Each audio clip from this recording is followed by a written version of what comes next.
So let's get to what Doug Christie had to say and what he's getting absolutely fried for on social media as far as the Kings' record and what it should be. When I look at this, we probably should be 4-0, but we're not ready to be 4-0. And we got to look in the mirror on that, because 4-0 means all that little stuff that I just said, it gets handled when it's winning time. And, that's on me too. Like the players, I tell them, it's never your fault. I'm always taking the bullet. So I will stand on that and always be in the way to protect them. We just have to figure out how to close now. There's a process to what we do, and I think that we got to continue to stay consistent to what gets us to a place and not think we have to do something extra or get outside of it. Those shots are good enough. And listen, if we create them that way and we miss them, then we live with that. But the ability to make sure that we, free throw rebounds, extra like those, defense doesn't stop until you get the ball. So you really didn't play defense if they got the ball. It doesn't matter what you did. So we have to make sure that all those little things are taken care of. And if they do get taken care of, these games come to win. But, we turn around and now we got to go tomorrow night and we have to figure a way to compete at a really high level and be ready to walk out of there with a W.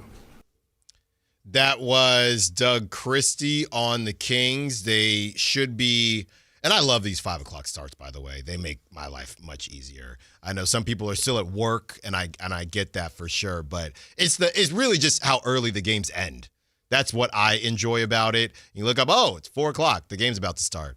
And they got the same thing tonight, taking on the Bulls. I'm going to be honest with you, Kyle. My first thought was, this sounds like coach speak. This sounds like I've heard a coach say this to me and teams that I've been on 8,000 times. That was my first thought when he said we should be 4-0, but we're not ready to be 4-0. That was my first thought. Then I thought about it a little bit more, and what I am taking from that is the fact that that unit, you want to start Russell Westbrook, you still got Dennis Schroeder. Domas didn't play the first game. They have not played together a lot, right? Zach LaVine and DeMar DeRozan they got the most experience together. So they have not played together a lot. Then you throw in the bench, and some of it is how Doug's handling the rotations, but then you throw in the bench, and they don't have a lot of experience together. That Thunder unit, even without Jalen and Chet missed some time last season. They're the champs. So what they're missing in production, they still have in cohesiveness. The Laker game, I'm not giving them any type of pass for the Laker game. And I'm not really giving them any type of pass for the Suns game. There was no Sabonis, I guess, but I really don't even want to give them a pass for the Suns game. The first half, they scored 71 points. Right. But that game last night specifically, I get it. So I don't think they should be 4-0, but I do think that they should have a better record. With that being said, and I don't know if this helps or hurts just based on how people do want to get that top pick, but I'll say this. There have been moments throughout this season where the Kings have played majority of a basketball game that I believe would be good enough or is good enough to be the 8th seed. I believe that. How they started off the season against the Suns, and I would say 3/4. I won't do the fourth. I could say halfway through the fourth, but I'll say 3/4 of last night against a Thunder team that'll probably beat a good amount of teams, even without Chet and Jalen Williams. So that is the positive spin on this. But I feel like we've done this before when Ashley called in and said, well, they were 1-4 to start Beam Team. I've heard that the last 2 years I've been here. The last 2 years I've been here, I've heard the same thing about the Kings starting and comparing it to the Beam Team season from different people, not just Ashley. So that is the positive spin I'll give to it, Kyle, before we do the thing and how Doug is getting fried by the rest of the NBA world. But we have seen we'll do it in quarters here because they beat the Jazz, don't get me wrong. We've seen, I think, 60 to 70% of what the Kings have done this season, maybe 60 safer, 60 to 70% of the Kings, how they've played, I believe, is good enough to be the 8th seed. I do believe that. Now, us sitting here, please, sir, can I have an 8th seed? Us sitting here begging for an 8th seed is a different conversation that we're not going to have today.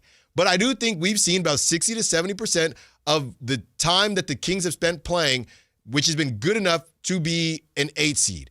The problem is that other 30 or 40 has been so bad in such bad moments, and more specifically in the West, how the margins are so small, that 30% is the difference between being the 8th seed and Cam Boozer. It's literally that much of a difference. All right. Are we ready to do the thing now? You can do the thing. Okay. I just want to make sure, because your point is correct also, but I wanted to do the thing. So are we ready? I know you want to do the thing, but that's the easy thing to do. I wanted to do the hard thing. Now you can do the easy thing. Go ahead. Okay. The floor is yours. Okay, I'll do the thing. So, in terms of the team's record, they could be 4-0 according to Doug. If Sabonis doesn't tip in a shot, they could be 0-4. Yeah. I'd say they're 3-1 in the fight so far this year. Okay. If they hold on against the Thunder last night, they'd be 2-2. And they are actually 1-3. So we're saying they could be anywhere on the gambit of wins and losses. Yeah. So let's just put that aside for now, the actual record of the team. Mm-hmm. If you're saying that this team is not ready to be 4-0, Doug Christie, and then saying immediately after in the clip, and it's not just on the guys, I take the responsibility for it as well. Yeah. Then either this is just coach speak at the highest coach speak, and also preface by saying this. This was his first question. So his first thought after the game was he wants you to know that we should be 4-0. Kyle, real quick, and then you can keep going. I wanted to give some context. Last season, and I just learned this when I went to, obviously, the home opener.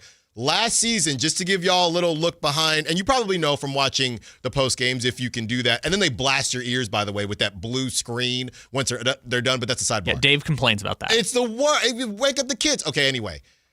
Last season, Doug would approach the post-game presser, and he would give about 3 to 5 minute blurb, right? He would give a 3 to 5 minute monologue on what he thought happened, how he thought it went, and then questions would start. This season, Doug isn't doing that. So, Kyle, essentially what you're saying is if Doug was still doing the monologue, he probably would have said that. This was something that he definitely wanted to get to. Yes, and I believe Katie's question was, I could go back and listen to it, but Katie's question that led to this answer was something like, what do you make about the game, essentially? Just giving him the floor to say his thoughts about the game. Yes. So back to the point. Let's put the record aside for now. Okay. They could be 4-0, they could be 0-4, they could be 2-2. In the fight, they're probably 3-1, but they're actually 1-3. So just not care about the record. If you're saying, Doug Christie, that this team is not ready to be 4-0, and then immediately saying after that, and it's not just on the players, I take responsibility, we just got to figure out how to close. That was the next thing he said immediately after. Then either this is just you're hitting different coach speak at the same level and we don't have to pay attention to it at all, or I'm going to take what you're saying at face value and conclude that you, Doug Christie, are not ready to be 4-0, and that is why the team is 1-3. And he said it as much. Yeah, he said it as like much. Either I can choose to just not pay attention to what you're saying or take you at face value and say, we are not ready to close and it is my responsibility. And I look at that and say, then you, Doug Christie, are not ready to be 4-0. And he's not, and they're not. This is his first year.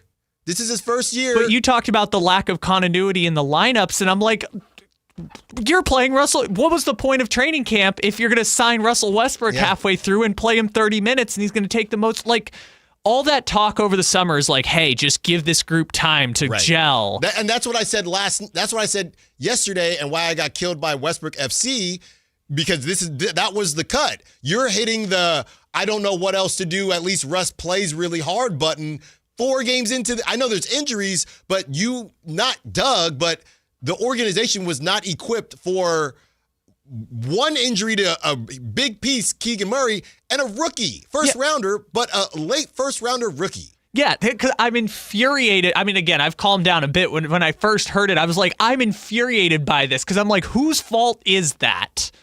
Is it the players? Because if it is, why are we running the Team AARP, the unction, if they're not equipped? DeMar DeRozan is former clutch player of the year. Yeah. And the other part of that is, again, I know I didn't do the thing. I know I gave more of a positive spin on it. But my initial thought after the game was the average age on this starting lineup, or in this starting lineup, is 32.6.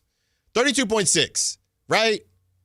If you ain't ready to take care of business when you're 32.6 years old, when the hell are you going to be ready? Now, that's why I said, hey, they haven't specifically played together, but this is the equivalent. I mean, look, people get married at every age, but if you're 32, you've been dating someone since college. You see what I'm saying? Allen, I don't know if you're ever going to be ready.